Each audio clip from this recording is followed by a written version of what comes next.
नमस्कार साथियों, राजस्थान जीके ज्ञान के यूट्यूब चैनल पर एक बार फिर से आपका स्वागत है। दोस्तों, हमारा पिछला जो वीडियो था उसके अंदर हमने लोक देवता पाबूजी के बारे में पढ़ा था, जिसमें हमने 8 से 10 मिनट के अंदर पाबूजी के बारे में कंप्लीट जानकारी ली थी। उसी तरीके से आज हम इस वीडियो के अंदर गोगा जी के बारे में पढ़ने वाले हैं।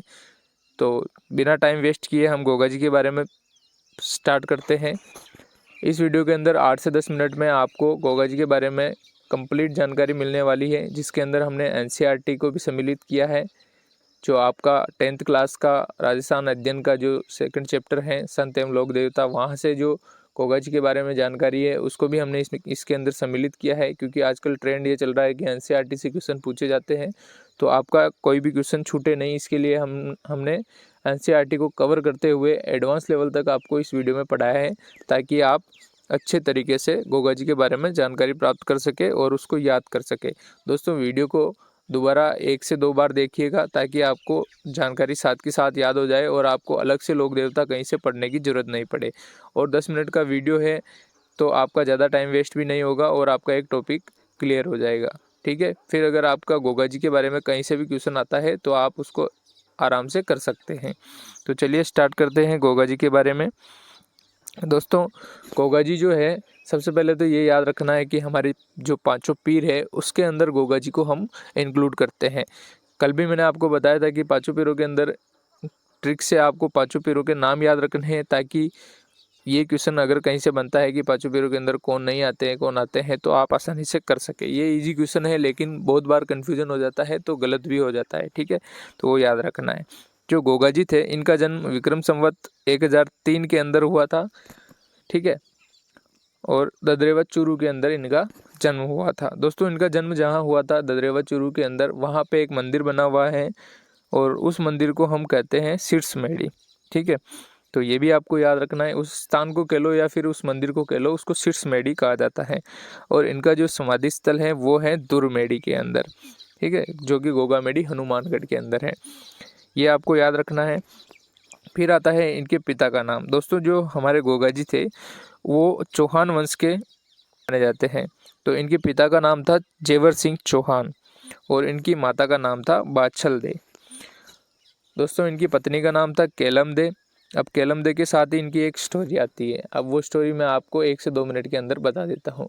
दोस्तों, हुआ ये कि जब इनका विवाह केलम दे के साथ होने वाला था, तो उसी समय कोई सर्प इनकी पत्नी यानी कि केलम दे को काट लेता है, जिसकी वजह से वो मूर्छित हो जाती है।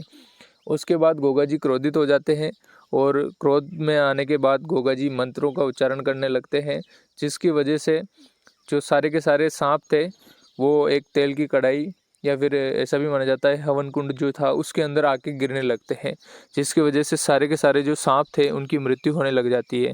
तो उसके बाद नागराज खुद प्रकट होते हैं और जो गोगा जी हैं उनकी पत्नी का जो विष होता है उसको निकालते हैं और फिर गोगा जी को वरदान देते हैं कि वो आज से सांपों के देवता कहलाएंगे।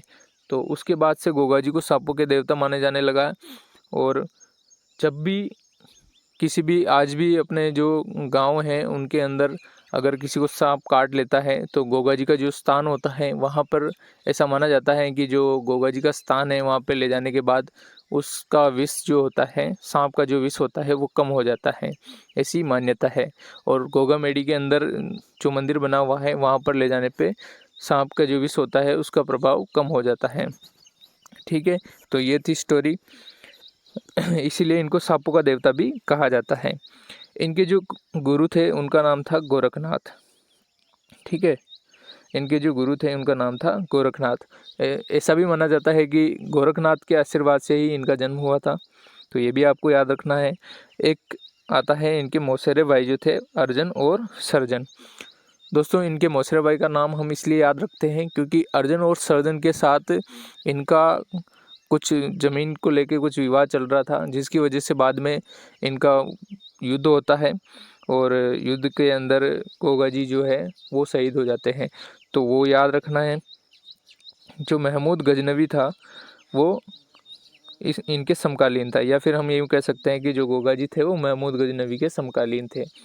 दोस्तों, अर्जन और सर्जन के अंदर एक स्टोरी यहाँ पे भी बनती है ये है कि इनके जो मौसेरे भाई अर्जन सर्जन है, इनके साथ इनका ज़मीन का कोई विवाद चल रहा होता है, जिसके बाद ये अर्जन और सर्जन महमूद गजनवी से सेना लेके आते हैं और मुस्लिम सेना लेके आक्रमण करते हैं, जिसके बाद गोगा जी यहाँ पर शहीद हो जाते हैं। तो ये भी आपको याद रखना है।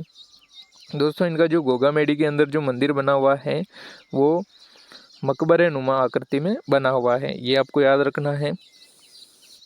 नेक्स्ट चलते हैं। पादपद कृष्ण नवमी जो है, जो कि अपने जन्माष्टमी के तुरंत एक दिन बाद आती है, उस दिन गोगा नवमी मनाई जाती है। ये आपका त्योहारों वाला टॉपिक है, तो इसको भी आपको साथ में लेके चलना है। इससे भी क्वेश्चन कई बार पूछा जा चुका है। और दोस्तों, जब महमूद गजनवी से इनका युद्ध हुआ था, तो उस समय जो इनकी एक जो युद्ध कला थी कि ये युद्ध स्थल से कभी गायब हो जाते और कभी वापस आके आक्रमण करते, तो ये जो कला थी, इसको देख के जो महमूद गजनवी था, उसने स्वयं इनको एक उपाधि दी थी, जाहिरा पीर कहा था। मतलब उसने ये कहा था कि ये तो साक्षात देवता है, तो जाहिरा पीर के नाम से भी ये तब से जाने जाते हैं। और इनका जो मंदिर बना हुआ है उसके ऊपर भी जाहिर पीर करके कुछ लिखा हुआ होता है। ठीक है, इनका जो गोगा मेडी वाला मंदिर है, शीर्ष मेडी वाला मंदिर है, वहाँ पे मंदिर के ऊपर जाहिर पीर भी लिखा हुआ है। ठीक है, फिर आता है सर्प का प्रभाव जो होता है वो कम हो जाता है, वो ये हमने पढ़ ही लिया है। ठीक है, इसके बाद आता है गोगा जी का जो थान होता है, यानी कि जो इनका स्थान होता है, वो हर गांव के अंदर, लगभग हर गांव के अंदर इनका स्थान मिल जाता है, और खेजड़ी के नीचे इनका स्थान माना जाता है। इसलिए कहा जाता है गांव गांव गोगो अन गांव गांव खेजड़ी, यानी कि जिस गांव में खेजड़ी है उस गांव में गोगा जी का मंदिर है। ठीक है, महमूद गजनवी से युद्ध करते हुए 47 पुत्रों और 60 भतीजों के साथ ये शहीद हुए थे। ठीक है, और मुस्लिम जो लोग हैं, जो मुस्लिम समाज है, वो इनको गोगा पीर के नाम से पूछता है। और दोस्तों, जब बारिश होती है उस समय जब हल वल चलाए जाते हैं, तो उस समय गोगा राखड़ी करके एक धागा होता है जो बांधा जाता है, वो हल और आड़ी दोनों के बांधा जाने वाला एक धागा होता है, ताकि अच्छी फसल की कामना के साथ ये जो गोगा राखड़ी है वो बांधी जाती है। ठीक है, उसके बाद आता है अन्य मंदिर। दोस्तों, इनका जो अन्य मंदिर है वो सांचौर जालोर के अंदर बना हुआ है। तो इनके इम्पोर्टेंट कितने मंदिर हो गए, एक शीर्ष मेडी वाला हो गया, एक दुरमेडी वाला हो गया, और एक सांचौर जालोर के अंदर बना हुआ है। वैसे तो इनके जो मंदिर हैं वो हर गांव के अंदर बने हुए होते हैं, लेकिन ये मंदिर सांचौर जालोर के अंदर एक्स्ट्रा बना हुआ है। तो इनकी जो सवारी होती है वो नीली घोड़ी होती है, जैसा कि आप इमेज के अंदर देख सकते हैं। इनकी जो घोड़ी है वो है, और ये इनकी सवारी थी।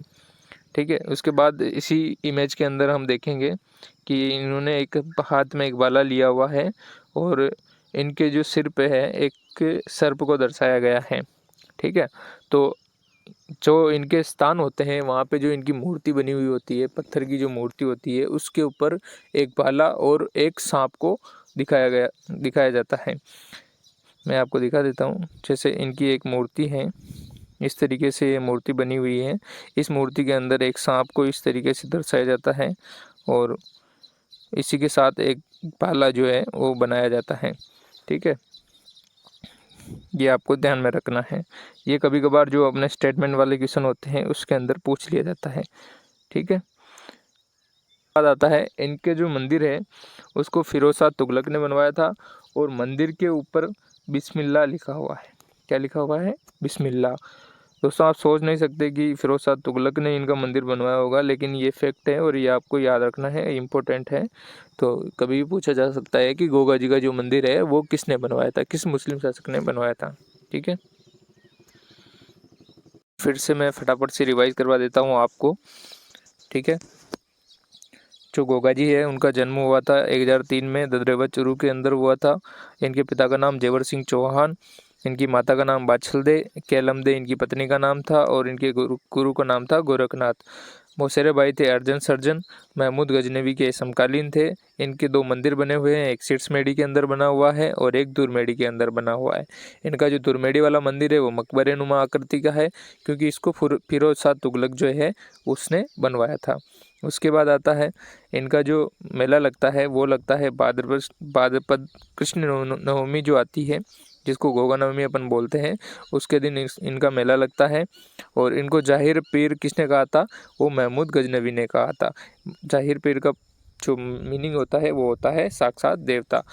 सर्पदंश का ये इलाज करते हैं।